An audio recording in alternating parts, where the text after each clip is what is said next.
Hello दोस्तों, आज हम एमसीक्यू नेक्स्ट चैप्टर का देखते हैं।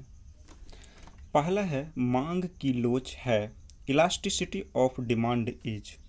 ये मांग की लोच होता है मात्रात्मक कथन क्वांटिटेटिव स्टेटमेंट। दूसरा पूछ रहा है मांग की लोच को मापने का सूत्र निम्नलिखित में कौन सा है। तो ये पूछ रहा है इलास्टिसिटी ऑफ डिमांड का फॉर्मूला क्या है। तो इसका फॉर्मूला होता है, इस साइड देखिए, proportionate change in quantity demanded divided by proportionate, ये देखिए, मांग मात्रा में अनुपातिक परिवर्तन डिवाइडेड बाय कीमत में अनुपातिक परिवर्तन। Proportionate change in quantity demand divided by proportionate change in price. तो ये हो जाएगा। और देखिए, गिवन वस्तुओं के लिए कीमत मांग की लोच होती है। तो गिवन वस्तुओं के लिए धनात्मक होती है, और ये धनात्मक, ये मैंने आपको पिछले वीडियो में भी बताए थे। जो गिवन गुड्स का जब प्राइस बढ़ता है तो उसका डिमांड बढ़ता है। गिवन गुड्स बहुत ही लो किस्म का गुड्स होता है जिसकी प्राइस बहुत ही कम होता है, उसे हम बोलते हैं गिवन गुड्स। तो गिवन गुड्स की जब प्राइस बढ़ती है तब डिमांड बढ़ता है, मतलब डायरेक्ट रिलेशनशिप होता है। तो इसीलिए तीसरा को हो जाएगा पॉजिटिव, धनात्मक। चौथा देखिए, निम्नलिखित चित्र प्रदर्शित करता है। तो ये हॉरिजॉन्टल है ना, समतल हॉरिजॉन्टल। तो ये कौन करता है? पूर्णतः लोचदार मांग, परफेक्टली इलास्टिक डिमांड। वो हो जाएगा परफेक्टली इलास्टिक डिमांड।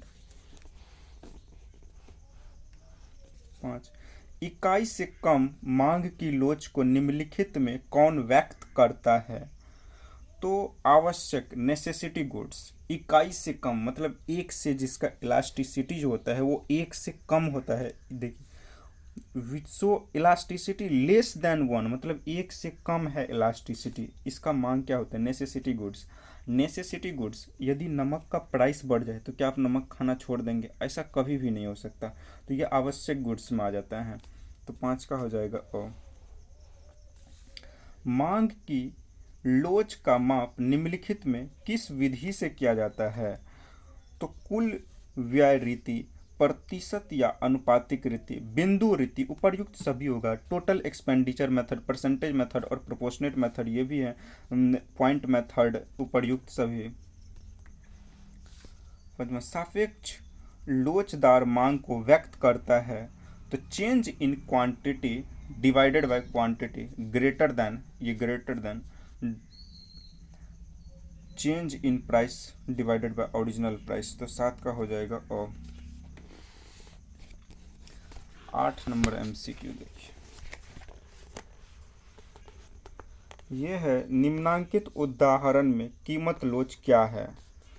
तो ये क्वेश्चन तो आपके एग्जाम में आएगा नहीं, लेकिन फिर भी मैं ये आपको सॉल्व करके अभी दिखाता हूँ इसका।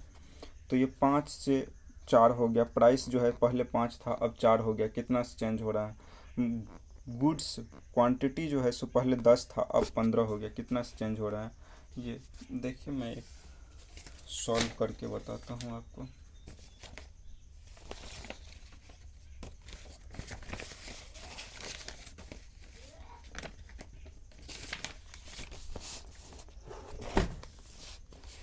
यहाँ पे देखिए, इसका फॉर्मूला होता है change in quantity divided by original quantity divided change in price divided by original price.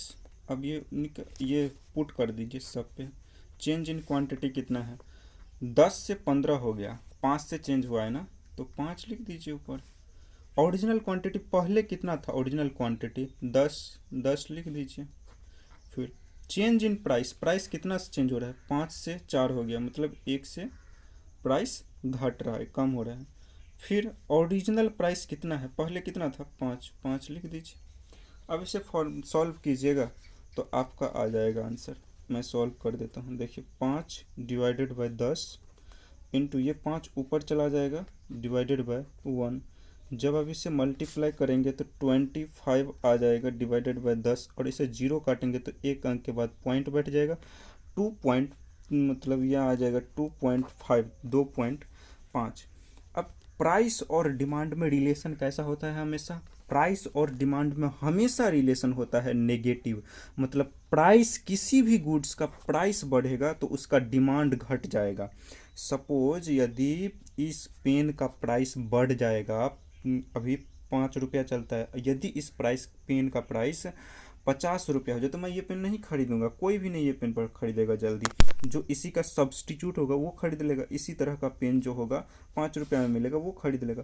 तो यही बोलता है, जब प्राइस बढ़ता है तो डिमांड क्या होता है? घटता है। तो इसका रिलेशन कैसा हो गया? नेगेटिव रिलेशन होता है। प्राइस और डिमांड में कैसा रिलेशन होता है? नेगेटिव। तो इसलिए माइनस, आप यहाँ पे देख भी सकते हैं, ये माइनस में 2.5 दिया है। इसका और एक तरीका था जानने का, शॉर्टकट। यदि एग्जाम में है तो इतना सॉल्व करने की भी ज़रूरत नहीं है। देख लीजिए, इसमें माइनस नहीं है, इसमें माइनस नहीं है, इसमें माइनस भी नहीं है। सॉरी, ये तो इनमें से कोई नहीं दे दिया है इसलिए। तो यहाँ पे देख लीजिए, तीनों में से किसमें माइनस है? जिसमें माइनस है उसको टिक मार दीजिए। कब टिक मारना है? लेकिन ये देखना है जब प्राइस और डिमांड के बीच में रिलेशन पूछा हो, तब प्राइस और डिमांड के बीच में कैसा होता है रिलेशन? माइनस में होता है।